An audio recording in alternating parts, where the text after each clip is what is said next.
Bonjour chers internautes de IGFM.c. Nous avons le plaisir de recevoir aujourd'hui comme invité M. Hamidou Mbaye, spécialiste en communication en service au ministère de l'Environnement et du Développement durable, par ailleurs responsable politique à Tamba. Bonjour M. Mbaye. Bonjour Aruna, bonjour aux auditeurs de IGFM, téléspectateurs. Alors M. Mbaye, avant d'entrer dans des questions purement politiques, vous êtes spécialiste en communication au ministère de l'Environnement. Donc, depuis quelque temps, je pense que le ministère a entrepris une vaste campagne de reboisement. Alors, qu'est-ce qui explique cette campagne durant cette période? Oui, merci Aruna. D'abord, c'est une campagne qui se déroule chaque année, première chose. Et on est dans la période de campagne nationale de reboisement, avec le lancement au moment de la journée de l'arbre. Et cette année, et pour toutes les autres années, c'est à la suite des directives du président de la République dans son PSE vert pour faire du Sénégal un Sénégal vert, un Sénégal reboisé, un Sénégal où tout est vert. Donc c'est dans cette optique-là que cette campagne a été déroulée. Si vous suivez bien l'actualité, le ministre en charge de l'Environnement et de développement durable, M. Abdou Karim Sall, et ses équipes techniques sont en train de sillonner l'ensemble du pays pour faire la campagne, le suivi de la campagne, le reboisement, la reforestation, parce que c'est une des questions majeures de ce siècle. Et c'est pour donner corps à cette vision du président de la République qui veut que le Sénégal soit vert, soit reverdi et que la reforestation soit une réalité. C'est dans ce sens que cette campagne est en train de se dérouler avec le ministre de l'Environnement autour des équipes techniques de la direction des eaux et forêts, mais de la nouvelle agence sénégalaise de reforestation et de la Grande Muraille Verte. Cette agence a été mise en place pour venir en appui à la direction des eaux et forêts pour prendre en charge les questions de reboisement, de reforestation, avec tout ce que cela comporte comme action sur le terrain. La seule chose qu'il faut retenir, c'est que le reboisement devient une activité permanente, quasi annuelle, sur toute l'étendue du territoire. C'est la vision et l'indication que le président de la République a assignée aux ministres en charge du secteur et aux directions techniques, notamment la direction des eaux et forêts et l'agence sénégalaise de reforestation de la Grande Muraille Verte. Alors, depuis quelques semaines, on assiste à des inondations pas du tout habituelles au Sénégal et plus particulièrement à Dakar, avec vraiment des images qu'on n'avait pas du tout l'habitude de voir. Le chef de l'État, sur cette question, semble avoir mis l'accent, mais se défausser, voilà, c'est ça, sur les changements climatiques.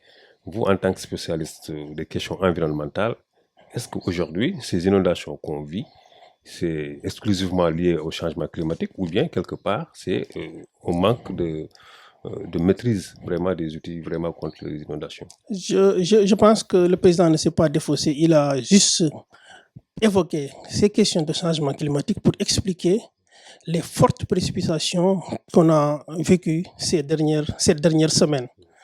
Vous n'êtes pas sans savoir qu'il a plu en 48 heures samedi, dimanche, l'équivalent de 3 mois de pluie dans certaines localités. Ça, c'est un phénomène. Mais la question des changements climatiques, pour le Sénégal, c'est une question d'adaptation et d'atténuation. Effectivement, le président, en expliquant ces inondations par le phénomène des changements climatiques, a pu mettre le doigt sur un des aspects.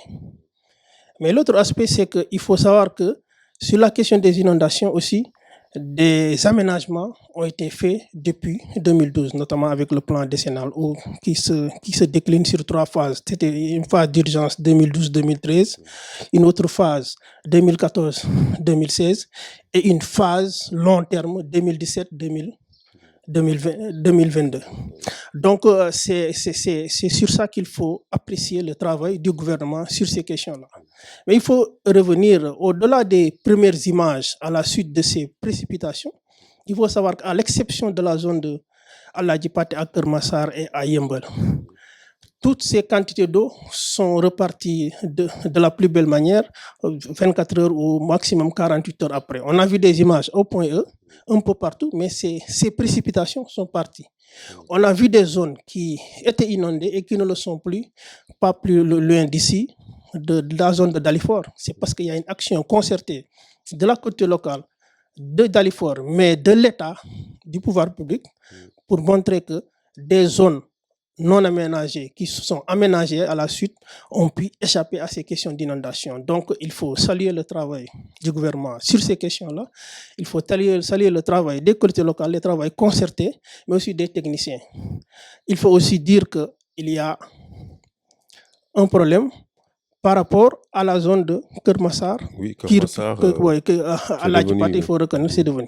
Mais ce qu'il faut saluer, c'est la décision du président de la République au lendemain, en convoquant ce conseil présidentiel sur les inondations, a pris la décision de venir en aide de façon immédiate aux populations sinistrées qui sont dans les eaux et de pouvoir mettre en place le plan Orsec pour évacuer ces questions d'eau. Mais ça, c'est des questions ponctuelles.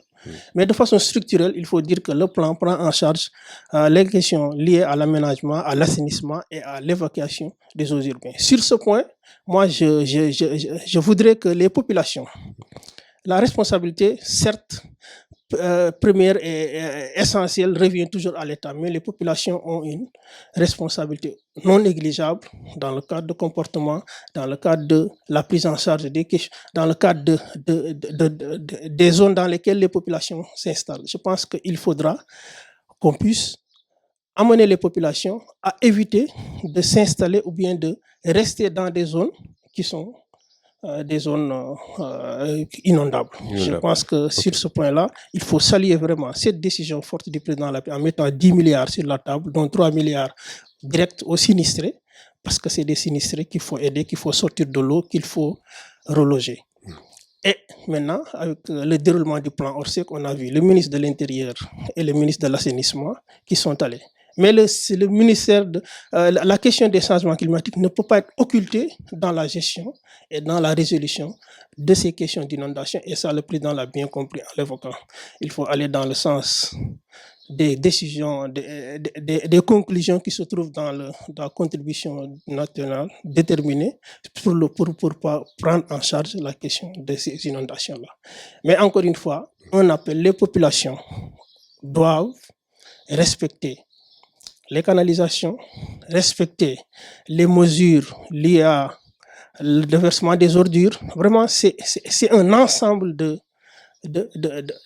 d'actions, aussi bien des populations, sous la supervision des pouvoirs publics, qu'on pourra régler définitivement la question des inondations. Mais s'il pleut 120 mm, 200 mm, 250 mm, en un jour, en quelques heures, il faut savoir que l'eau va être présente sur place. Mais la question, c'est une fois que cette eau est tombée, il faut qu'elle aille en direction des assainissements et des canalisations pour que les populations puissent vivre normalement, pour le plus normalement du monde. Alors, pourtant, il y avait 750 milliards qui avaient été dégagés pour vraiment gérer ces questions.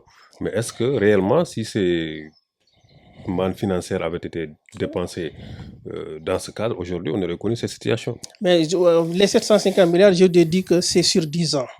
C'est la première phase d'urgence 2012-2013 qu'il fallait construire des bassins, faire des canalisations, en tout cas avoir des voies d'évacuation d'eau. Ça, c'était fait entre 2012 et 2019, c'est la seule grande inondation qu'on a connue. C'est un problème lié à des phénomènes qui s'expliquent. Beaucoup d'eau et la question des changements climatiques. Donc, le plan décennal, c'est sur 10 ans. On a vécu la première phase d'urgence qui a réglé ponctuellement et réellement cette question-là. La deuxième phase, 2014-2016.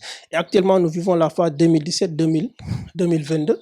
Et ça, c'est sur le long terme. Donc, il faut attendre pour apprécier. Ceux qui disent qu'on a mis 750 milliards et qu'on n'a pas vu les résultats, c'est des gens qui parlent. C'est certainement cette opposition-là qui saute sur tout ce qu'on retient pour tout ce qui se passe pour dire que voilà, le gouvernement a échoué. Alors, vous parlez d'opposition. D'ailleurs, cette même opposition semble ne pas s'accorder sur le statut que le gouvernement veut lui octroyer.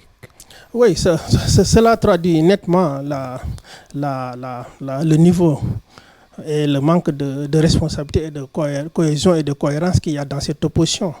Parce que si c'est un point essentiel dans la nouvelle constitution de 2016, où il faut un statut de l'opposition, mais il faut savoir qu'on est dans un régime purement présidentiel. Nous ne sommes pas dans un régime parlementaire ou dans un régime parlementariste, mais on est dans un régime présidentiel.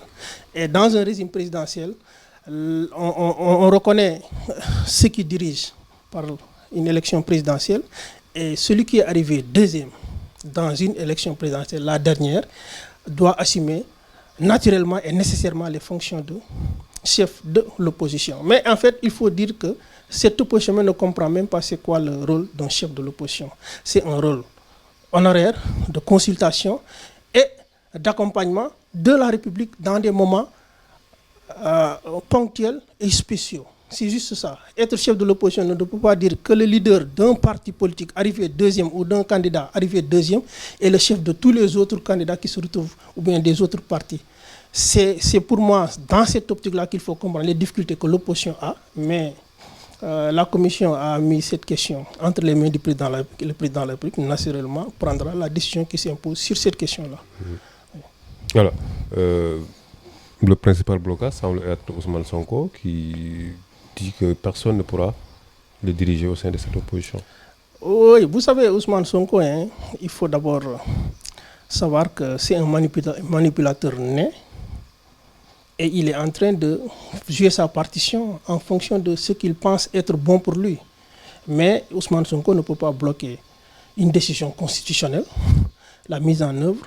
S'il se range derrière ce chef de l'opposition, mais tant mieux s'il ne se range pas aussi, ça c'est son problème à lui. Mais il faut savoir qu'il faut que les populations comprennent qu'on a face avec Ousmane Sonko un manipulateur né qui pense qu'en manipulant, en donnant de fausses informations, en faisant de la politique spectacle, qu'il peut arriver à faire gagner sa coalition, son parti et lui-même pour accéder à la magistrature suprême.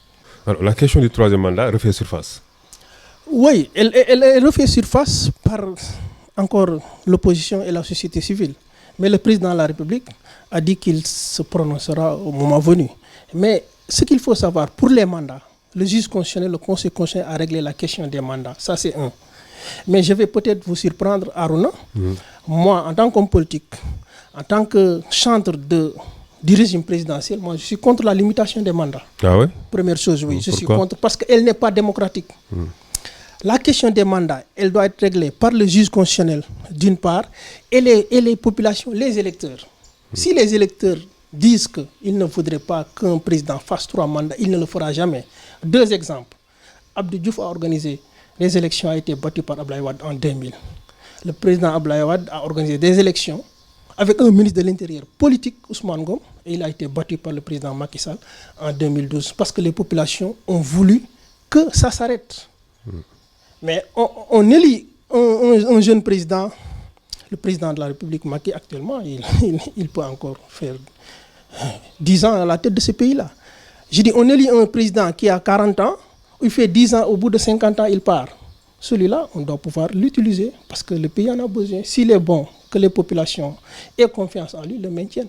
Mais pour dire 2 choses, la question des mandats est réglée par le juge constitutionnel et elle doit être réglée d'un autre côté par les populations et les électeurs. S'ils décident de ne pas renouveler un mandat d'un président sortant, mais ils l'ont toujours fait en 2000 et en 2012. C'est ça ma question et je suis foncièrement contre la limitation des mandats. Ça, c'est mon option personnelle, c'est mon opinion.